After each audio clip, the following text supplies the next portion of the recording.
all asked about the support for nuclear, renewable energy and oil and gas. What's your government doing on these issues? Well, I saw him somewhere. Where is he? There he is. Right in the front there. Andrew Bowie, in his new job, does everyone know this? He's got a new name. His new name, Grant Shapps calls him Atomic Bowie.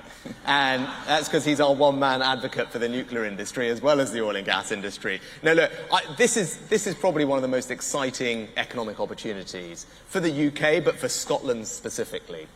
And in all those industries that you mentioned, but in particular, carbon capture and storage, hydrogen, offshore wind. We are already either world leaders, right, or we're going to be. Look at offshore wind. Not only does the UK home to the largest offshore wind farm, it's also home to the second largest, the third largest, the fourth largest, right? And that is thanks to Scottish ingenuity. Carbon capture and storage. Look across Europe. I think something like 85, Andrew will correct me if I'm wrong, but something like 85% of all of Europe's storage capacity for carbon capture and storage is in the North Sea. And that's why we're doing the free ports, that's why we're investing in R&D. And, I have this vision, someone said it to me, and I think we can do it, right? There was once upon a time when it came to oil and gas, it was Scottish voices that you could hear across the world, because we figured out how to do it here, you all figured out how to do it, and then we exported that talent, that technology, that expertise to everywhere else. We're going to do that again.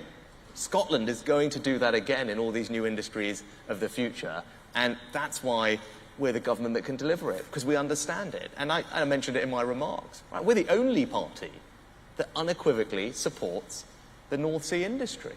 Right? I mean, it's extraordinary when we've got a war going on, which has highlighted the issue of being dependent on places like Russia for fossil fuels, that these other parties think that we should ignore what we have at home, ignore the economic benefits to jobs, ignore the energy security, and increase our reliance on foreign dictators for energy that we know we need for the next couple of decades. And, by the way, all the skills in that industry are transferable to all these new industries. So I think when in this incredibly important area, that we are absolutely the party that's going to deliver, and it's going to be incredibly exciting for Scotland.